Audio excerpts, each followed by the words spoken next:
Virgo, kumusta po kayo guys? Okay, so Virgo, maraming salamat po sa walang sawang pagsubaybay sa ating mga reading. At sa mga nagtatanong kung paano po magpa-private reading, ay iwan ko na lang po yung link sa atin pong description box below. Okay, so tignan natin Virgo, ano ba ang inyong gabay, kapalaran ngayong week na to?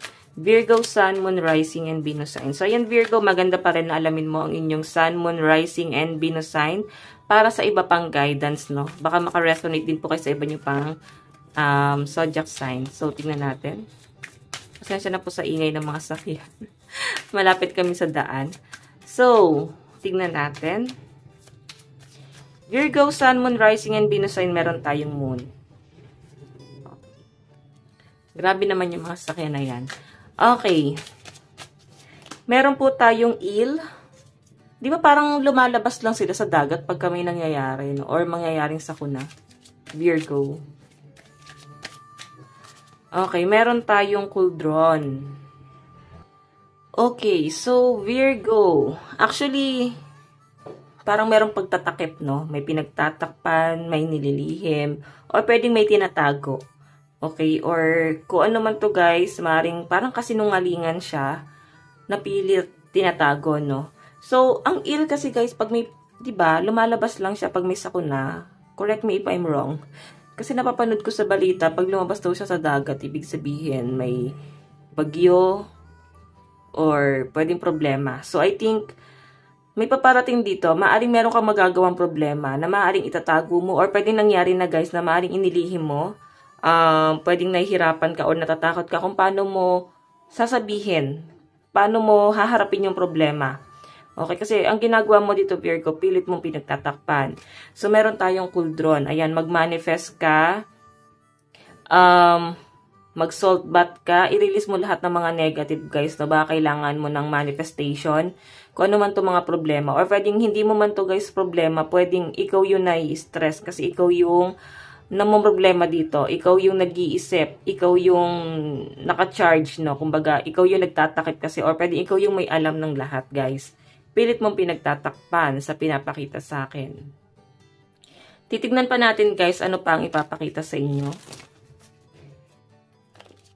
Or pwede meron kang isang tao na kaduda-duda siya.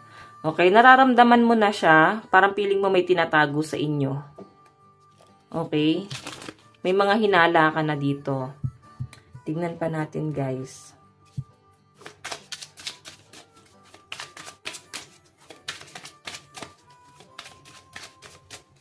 Meron po tayong Nine of Swords. Meron tayong Four of Pentacles. And Queen of Cups. So, Virgo, kailangan mong isave daw yung pera mo, no? Isave mo yung income mo. Or pwedeng meron kasing isa sa miyembro ng family na sobrang magastos talaga, no? Hindi nila guys tinatrack down yung kanilang gastos lang sila ng gastos. Okay, so siguro ikaw yung kailangan mag-track down dito. Virgo, no? Ikaw yung kailangan mag-hold. Ikaw yung kailangan mag-control. So kung makita mo Nine of Swords, nai-stress ka sa pagiging magastos na tong taong to guys. Or nai-stress ka sa pagiging breadwinner. Sa pinapakita rin sa akin dito Virgo, may mga pag-worry ka pagdating sa sa pagmamalasakit ng sobra sa mga tao sa paligid mo. Nandun ka sa point na wala kang pagkukulang.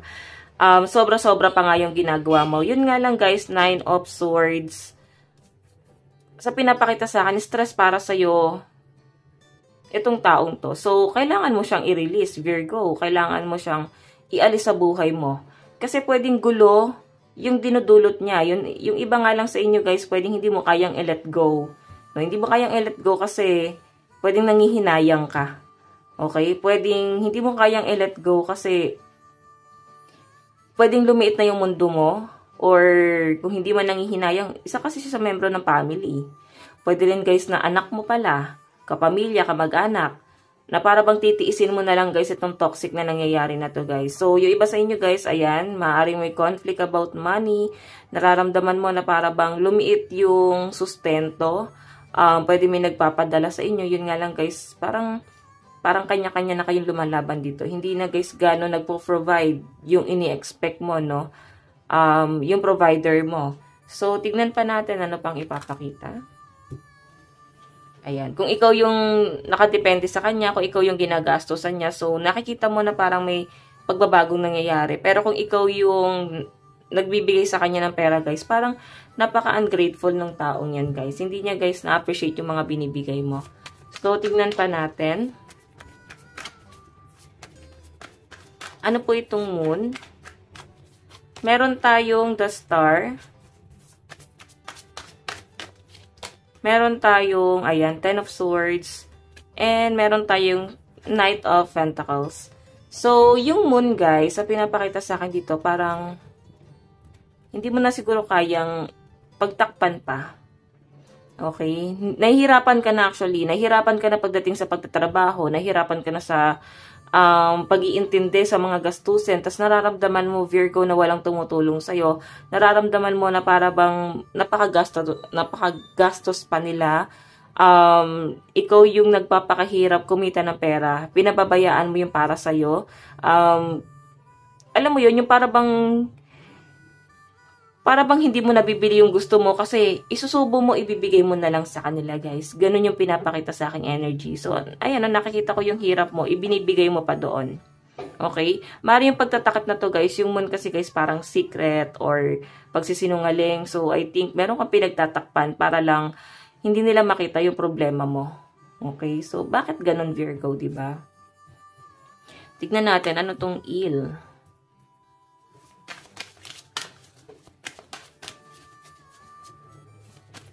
Ano po ang eel?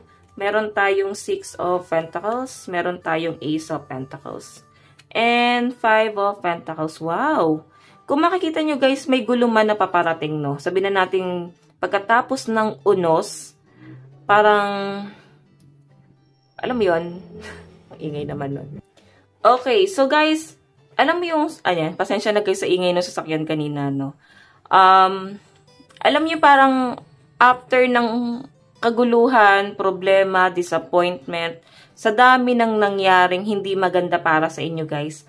Kung makikita nyo, ayan o, may Ace of Pentacles, new beginning, opportunity, swerte, surprise, blessing na paparating sa inyo, guys.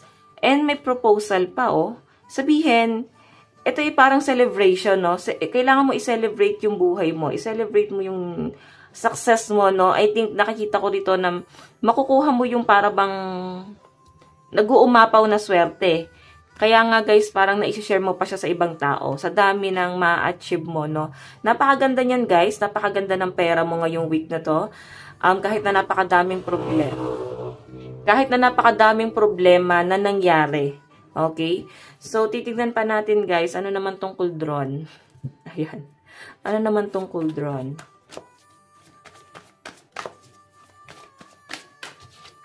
Meron po tayong 2 of Pentacles. Oh my God. So, yung iba sa inyo, guys, parang matuto ka na daw, no? Ngayon, matuto ka na ngayon kung nagkaroon ng problema, struggle pagdating sa inyong finances. Ngayon, ang sinasabi rito, matuto ka nang mag-save. Okay? Tabi mo na sa bangko mo or magkaroon ka ng ibang investment like gold. Kasi ang gold, hindi nawawala yung presyo, di ba? Hindi nababago, nadadagdagan pa. So, kung pera, okay lang din namang i-save. Pero sa pinapakita sa akin, guys, more on property yung pwedeng i-save, no? Or property yung gusto mong i-save. Like lupa, investment din naman yan. Or bahay. Sa pinapakita sa akin, guys, maraming property ang gustong, parang gusto mong bumili ng property rito. Lupa, yun nga lang, guys, may mga disappointment. Siguro nahihirapan ka kung ano yung pipiliin mo. Nahirapan ka kung ano yung mas worth it. Okay? So, kuldron. So, kaya siguro nandyan yan kasi minamanifest mo or imamanifest mo. Or kailangan mo ng manifestation, guys, para mag-work yung mga pinagdarasal mo. Okay? So, tignan natin ang inyong love advice. Pagdating, guys, sa relationship, actually, may disappointment ka lang kasi hindi talaga maganda yung love life, no? Sabihin natin, nasasama kayo ng person mo, pero may mga disappointment. Pwedeng may mga tinatago, nililihim. Hindi siya, guys, nagpapakatotoo. Okay, love advice. Meron tayong very soon. Ano yung very soon na yan? Calling in your soulmate. Ibig sabihin, marirealize ka din ng person mo pagdating ng araw sa ngayon, ayun, forgiving and learning, may pagpapatawad, pero sa pinapakita sa akin ngayon, wala pang mangyayaring pagpapatawad. Tignan natin, advice, meron po tayong make time for self-love. Ngayon, focus ka muna sa sarili mo, lalo na sa mga single guys, no?